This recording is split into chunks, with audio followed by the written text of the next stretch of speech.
I just want to say Joy Bangla, Joy Bongo Bondhu.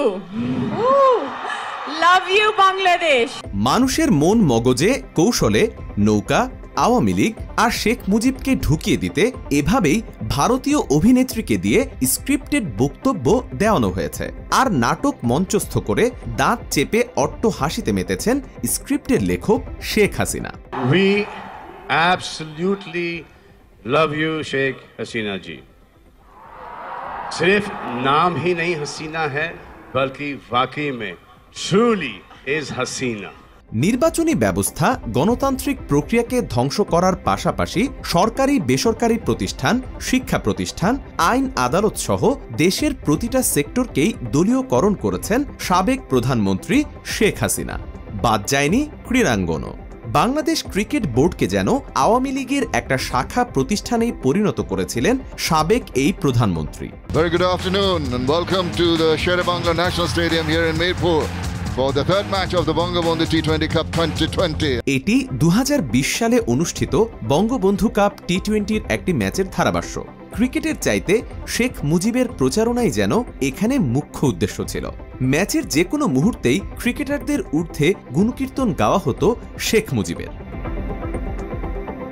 একই সঙ্গে বাংলাদেশে আন্তর্জাতিক অনেক সিরিজই অনুষ্ঠিত হয়েছে বঙ্গবন্ধুর নামে।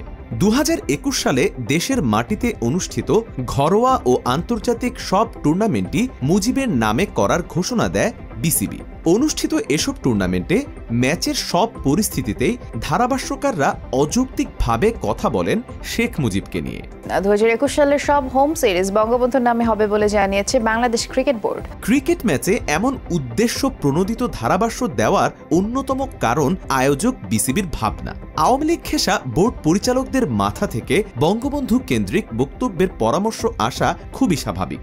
শেখ হাসিনার সর্বশেষ আমলে বিসিবির সভাপতি নাজমুল হাসান পাপন সহ 25 জন বোর্ড পরিচালকের মধ্যে প্রায় সবাই সরাসরি জড়িত ছিলেন আওয়ামী লীগের রাজনীতির সঙ্গে। ক্রিকেটীয় যোগ্যতা সেখানে ছিল হিসেবের বাইরে। ধারাভাষ্যকার বিসিবি পরিচালকদের বাইরে স্টেডিয়ামের নামকরণেও করা হয়েছে রাজনীতি। সর্বত্র আওয়ামী লীগকে ছড়িয়ে দিতে রাজধানীর পূর্বাঞ্চলে দলীয় প্রতীক নৌকার আদলে স্টেডিয়াম নির্মাণের প্রকল্প নেওয়া হয় হাতে। নৌকার আদলে নির্মাণ করা হবে জানিয়ে এই স্টেডিয়াম শুধু দর্শনীয় নয়, বিশ্ব স্থাপত্যে অভিনব হবে বলে আশা করেন পপুলাসের পরিচালক। একই সঙ্গে পূর্বাঞ্চলের ওই স্টেডিয়ামের নামকরণ করা হয় শেখ হাসিনার নামে। ক্ষমতায় থাকা অবস্থায় হাসিনার নামে স্টেডিয়াম নির্মাণের এ এক ব্যতিক্রমী উদ্যোগই বটে আওয়ামী নিয়ন্ত্রিত বিসিবির। স্টেডিয়াম নির্মাণ, বিসিবি পরিচালকের পদ, টুর্নামেন্ট আয়োজন, এ সব কিছুতেই যেমন মেশানো হয়েছে রাজনীতি, তেমনি ক্রিকেটারদেরও সরাসরি যুক্ত করা হয়েছে আওয়ামী লীগের রাজনীতিতে। মাগুরা সদর উপজেলার ও বেইলপালিতা ইউনিয়ন ব্যতীত বাকি জায়গা সেখানে আমরা এবার নমিনেশন দিয়েছি সাকিব আল হাসান। ক্রিকেট প্লেয়ার মাশরাফি বিন মুর্তজা, তাকে আমরা নড়াইল 2-তে নমিনেশন দিয়েছি। এরা আমাদের একটা হীরার টুকরা, তা একটা হীরার টুকরা নড়াইল থেকে আমরা নিয়ে এসেছি, আবার নড়াইলকে দিলাম। কাজে আমি আশা করি নড়াইলবাসী ভোট দিয়ে তাকে জয়যুক্ত করবে। সুযোগ বুঝে সাকিব আল হাসান, মাশরাফি বিন মুর্তজারাও ক্রিকেট ভুলে হাসিনাকে তেল দিতে থেকেছেন ব্যস্ত। পৃথিবীর ইতিহাসেই হয়তো এই দুজন প্রথম ক্রিকেটার যারা রানিং ক্রিকেটার অবস্থাতেই হয়েছেন সংসদ সদস্য, সেটিও বিতর্কিত নির্বাচনে অংশ নিয়ে। প্রত্যেকটা সেক্টরে আজকে উনি কাজ করছেন, প্রত্যেকটা সেক্টরে। শিক্ষার ব্যবস্থার জায়গায় একজন শেখ হাসিনার বিকল্প নাই। মাননীয় প্রধানমন্ত্রীর নেতৃত্বে আমি মাগুরা 1 আসনের নৌকার প্রার্থী। মাগুরাবাসী আমার জন্য দোয়া করছে, আমি আশা করছি মাগুরাবাসী আমাকে ভোট দিবে। আমি চাই ফরিদপুরের 4টা আসনই যেন নৌকা জয়লাভ করে। কি করবে তো জয়লাভ? শুধু মাগুরাবাসী না, আমি চাই বাংলাদেশের প্রতিটা আসনেই যারা নৌকা টিকিট পেয়েছে তারা সবাই যেন জয়লাভ করে এবং আপনারা তাদেরকে ভোট দিবেন। আপনারা হাত তুলে একটু দেখাবেন নৌকায় ভোট দিবেন কিনা। ধন্যবাদ আপনাদের সবাইকে। বিগত দিনে নির্বাচনী ব্যবস্থা ধ্বংস, বিরোধী দলের ওপর অস্বাভাবিক দমন পীড়নের মূল কারিগর ছিলেন শেখ হাসিনা। অথচ গণতান্ত্রিক দেশের নাগরিক হয়েও হাসিনাকে সৎ, নিষ্ঠাবান, উন্নয়নের প্রতীক উল্লেখ করে বারবারই বক্তব্য দিয়েছেন সাকিব, মাশরাফিরা। বেশিরভাগ তরুণদের আইকন এই ক্রিকেটারদের এমন বক্তব্যে হাসিনার অপরাধ চাপা পড়ে যেত অনেকটাই।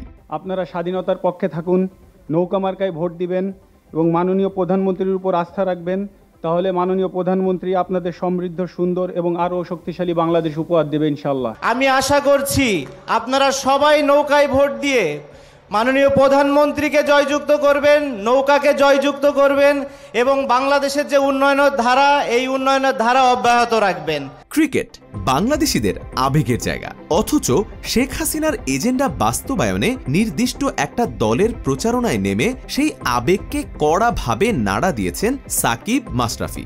দল মত নির্বিশেষে যে ক্রিকেটারদের ভালোবেসেছেন দেশের প্রায় সবাই, সেই ক্রিকেটারদের নির্দিষ্ট দলের নৌকার উপর দেখে তীব্রভাবে আশাহত হয়েছেন ক্রিকেট প্রেমীরা। শুধু সাকিব, মাশরাফি না, তাদের নির্বাচনী প্রচারণায় অংশ নিয়েছিলেন জাতীয় দল ও এর আশেপাশে থাকা প্রায় সব ক্রিকেটারই। এই ক্রিকেটাররা আওয়ামী লীগের নাকি বাংলাদেশের, এমন দ্বিধাদ্বন্দ্বে ভুগেছেন অনেকেই। যারা ক্রিকেট বর্তমানে ক্রিকেট বা ফুটবল যাই হোক, খেলা চলাকালীন কারোর আসলে রাজনীতিতে প্রবেশ করা উচিত না। কারণ আমরা দেখেছি যে বিএনপির আমিনুল ইসলাম, যে ফুটবলের বাংলাদেশের একসময় ক্যাপ্টেন ছিল এবং সাফজয়ী, উনি বাংলাদেশের একমাত্র সাফজয়ী ক্যাপ্টেন ফুটবলে, তো উনি কিন্তু আসলে দেখা গেছে ফুটবল থেকে অবসর নিয়ে তারপর সে রাজনীতিতে এসেছে। তারা সেলিব্রিটি ছিল, তাদের আমরা পুরো দেশ আমরা তাদের ভালোবাসতাম, কিন্তু তারা আমাদের আবেগকে বিক্রি করে ধুলাসাৎ করে দিচ্ছে। অন্ততপক্ষে তারা ক্যারিয়ার যদি শেষও করতো, তারা সুন্দর মতো চলতে পারতো সম্মান সহকারে, কিন্তু তারা এটা না করে ক্ষমতার পিছনে দৌড়িয়েছে। আমরা দেখছি ক্ষমতার পিছনে দৌড়াইছে শুধু ক্ষমতার লোভে। ন্যায় প্রতিষ্ঠায় রাজনীতি করেন, মানুষের পাশে দাঁড়ানোর জন্য রাজনীতিতে এসেছেন। অতীতে বহুবার এমন বুলি আউড়েছেন সাকিব ও মাশরাফি, অথচ জুলাই আগস্টে ছাত্র জনতার আন্দোলনে শেখ হাসিনা যখন অন্যায়ভাবে গণহত্যা চালিয়েছেন, তখন নিশ্চুপ ছিলেন এই দুজন। উল্টো ছাত্র জনতার বিপক্ষে রাস্তায় নেমে জুলাই হত্যাকাণ্ডকে পরোক্ষভাবে সায় দিয়েছেন মাশরাফি। মুখে কথার ফুলঝুরি ফোটালেও বাস্তবে নিজস্ব ক্ষমতার দাপট বাড়ানো আর শেখ হাসিনার এজেন্ডা বাস্তবায়নই মূল লক্ষ্য ছিল এই ক্রিকেটারদের। হাসিনার অপরাজনীতিকে সায় দেয়া, রানিং ক্রিকেটার হয়েও রাজনীতিতে প্রবেশ করা, মূলত এসব কারণেই ভক্তদের কাছে জায়গা হারিয়েছেন সাকিব এবং মাশরাফি। দেশের বহু জাতীয় ক্রীড়া ব্যক্তিত্বই রাজনীতির সঙ্গে জড়িত, তবে কেউই সাকিব, মাশরাফির মতো খেলোয়াড় থাকা অবস্থায় রাজনীতিতে যুক্ত হননি, এতটা সমালোচিত হননি।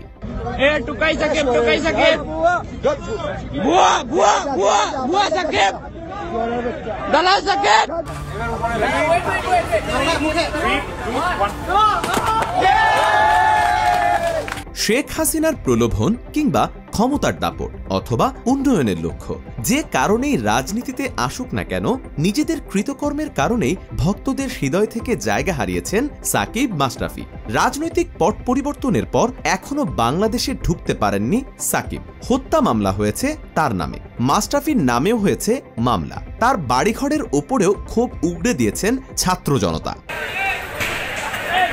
ক্রিকেটার থেকে শুরু করে বোর্ড পরিচালক, স্টেডিয়াম নির্মাণ, ধারাভাষ্য দেয়া, বিসিবি নিয়ন্ত্রিত প্রায় সব জায়গাতেই রাজনীতির কালো থাবা নিশ্চিত করেছিলেন সাবেক প্রধানমন্ত্রী শেখ হাসিনা। এতে বাধাগ্রস্ত হয়েছে দেশের ক্রিকেট উন্নয়ন, রমরমা হয়েছে দুর্নীতিবাজদের পকেট। পরিবর্তিত বাংলাদেশে স্বচ্ছতার স্বার্থে ক্রিকেট হবে রাজনীতিমুক্ত, ক্রিকেটাররা হবে সবার। একই সঙ্গে বিসিবির দুর্নীতিবাজদের বিচার নিশ্চিত হওয়ার পাশাপাশি এগিয়ে যাবে বাংলাদেশের ক্রিকেট, এমনটাই আশা সাধারণ ক্রিকেট প্রেমীদের। ফয়সাল ফাহাদ, বাংলা এডিশন।